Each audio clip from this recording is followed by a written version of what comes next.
Here I have Nissan Ariya NiSmo, and let me show you how to use Nerve Up if zoomed out feature. So at the very beginning, let's start by using the navigation. You can open the navigation by using this button right here at the left side of the screen.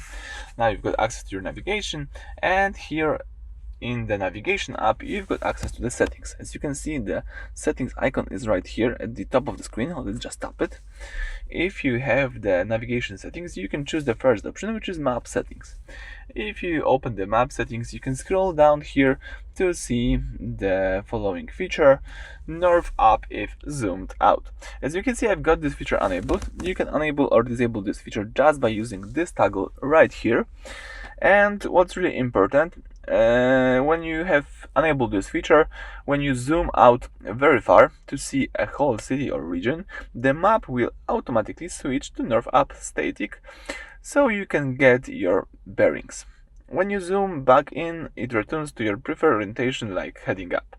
I think it could be useful, so I prefer to have this feature enabled. If you zoom out your region, you will have the information about it. So yeah, that's it.